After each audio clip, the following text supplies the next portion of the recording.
How much of a madhouse was WCW? It's easy to unload on WCW, to cut down WCW. That was terrible, and this is this and that. When I look at WCW, I look at it as actually a very beneficial time because I learned a lot about the business. I was 26, 25 years old, still getting the chance to do what I love to do and making money doing it. So, was I held down? I guess in some ways, but you had guys like Hogan and Savage and, Luger and Sting and Nash and Hall and all these guys that had, all this main event level exposure. So, I mean, they could have done more with the younger guys, and I think they should have, and it was one of the reasons why the company went out of the business. But I don't look back on that time as a bad thing. I had some bad experiences, but the difference between WCW and WWE is that in WWE, Vince is the boss. If Vince says no, it's done. It's no. In WCW, I'm not too sure who the boss was because Bischoff was technically the boss, but Hogan was the boss, and Nash and Hall were the bosses, and then you had bookers like Kevin Sullivan that were supposed to be the bosses, and so you never really knew who am I supposed to talk to, and that's why the WWE has been going for so long, will always be going, because it just had more of a. It was run a lot more like a business and not like a boys club. Dave Lagana also told me to ask you. I hit him on Twitter and said Jericho's about to come in, which I asked him. He said, ask him about Lucy the dog.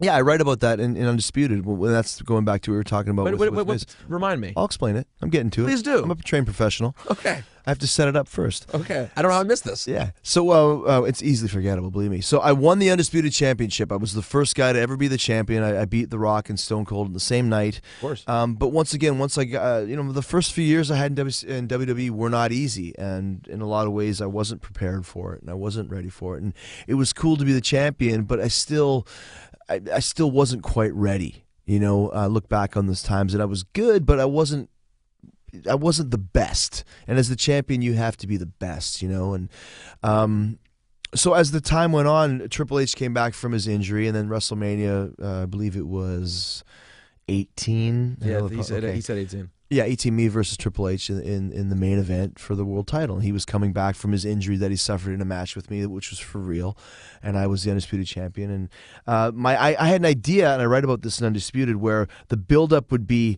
when Triple H came back, he would find out that Stephanie was having an affair on him, I remember this. And the affair would be with me because Stephanie and I were huge rivals, and I thought, well, it'd be great because a woman on the road has needs, and my husband was at home, so suddenly you would find out that Stephanie and Jericho had hooked up, and now Triple H was coming back. But they decided that Triple H wasn't the type of babyface who would not know that his wife was being cheating on him, which he's all knowing, I guess. And to me, it was fine. But my idea was that I'd be banging Stephanie and then become really pussy whipped. Like she would be calling the shots, and I would do whatever she said.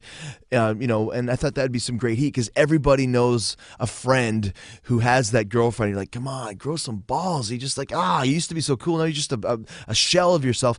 The problem was Vince liked that part of it, but didn't like the you banging Stephanie part. Yeah, so I was pussy whipped without the pussy. You know what I mean? So it really didn't make any sense. And it really kind of castrated me. So I had to go do all these stupid things. And one of the stupid things I had to do was watching Lucy, Stephanie's dog. I'm the world champion, cleaning up poop out of the dressing room. And then I was supposed to walk her dog, and the dog got run over by a limousine. It was like, an episode of, of Dumb and Dumber or something.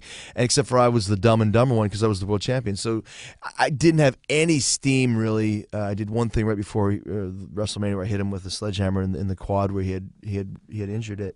But that's what I'm talking about. I didn't have that prominence to be able to make that work, or even more so to say, listen, this is not right. Walking a dog, I'm the champion. That's where you kind of have to stand up for yourself. Because as easygoing as I am about wins and losses, if I think that it's right, I'm also very stubborn when it comes to storylines or things. If I don't think something is right, I won't do it, and I'll fight with Vince about it unless he absolutely says you have to do it. And once again, he's the boss, but I have no problems expressing my opinions to him. But at the time, I didn't say anything. I wasn't in that position. Are you proud that you're at a point now where you're a guy who can actually take time off when you want it, come back, and kind of instantly be really important to the show? I am proud of it because, like I said, I always treated wrestling as show business. So I never put myself just in a wrestling box. I always played with my band, even when I was first starting at 19. Wrote songs, did demos, acted as much as I could, did all the stuff with VH1. Wrote books.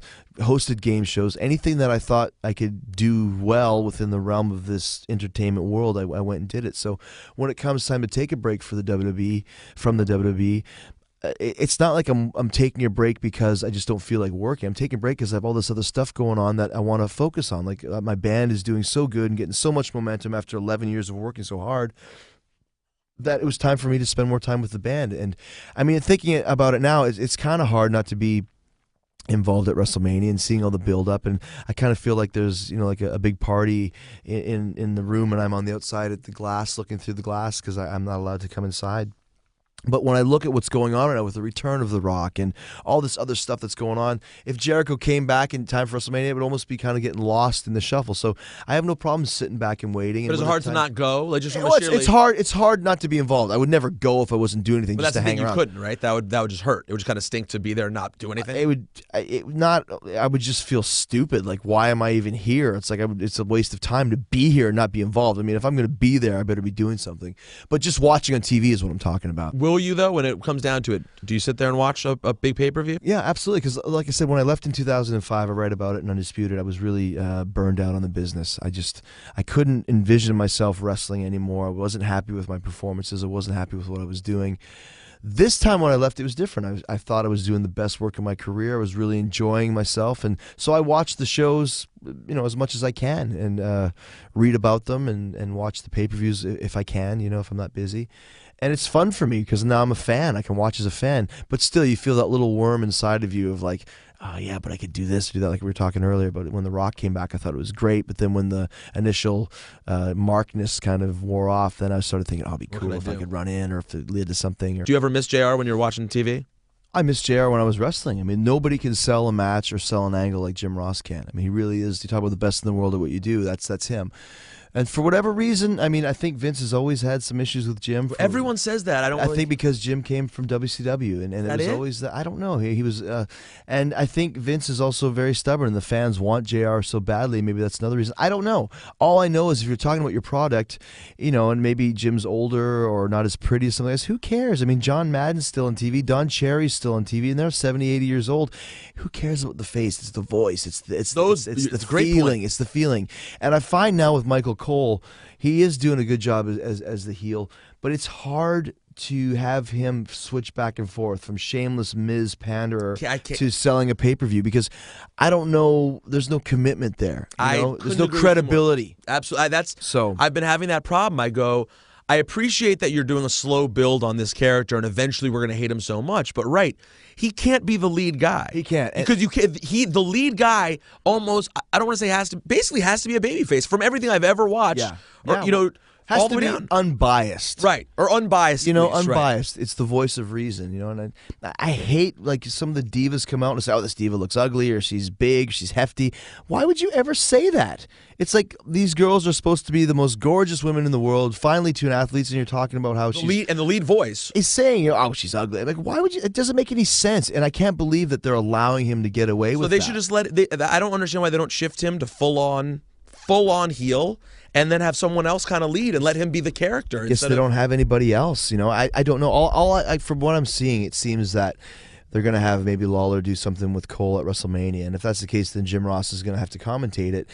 But I mean, it's embarrassing. It's like The Rock coming back when JR commentates a match. Can you imagine? He's so far above everybody else. It's embarrassing for the guys that are doing it. And then you can't help but think. You just reminded me. Imagine if JR had been there on Monday. My God, they're great. I mean, it would have taken it to a whole different level. Talking about it afterwards, exactly, and selling that afterwards is where. Do you have any favorite moments? I mean, my favorite thing is the other day I was looking up just random JR moments. Anytime he says that someone's dead, matter of factly. My God, he's dead instantly. Is there any JR calls in particular that used to? I love when he says that a match is bowling shoe ugly. Because he'll call. I mean, he's saying this match sucks, but it's bowling shoe ugly. Like how Texas or Oklahoman is that? Right? He's like the Dan Rather of the WWE. Like random sayings, thoughts, and yeah. There was a guy in Calgary when I was first starting. His name was Ed Whalen. Yeah, I read. He was the guy forever for Stampede. Yeah, he would say things like, "There's a malfunction at the junction." That's what he would say if somebody screwed up a spot, or this is a ring a ding dong dandy. Like he'd have these little catchphrases, and I always loved that. And when Jim Ross would come up, he's running like a scalded dog. Like, have you ever seen a scalded dog? Like, what does a scalded dog run like?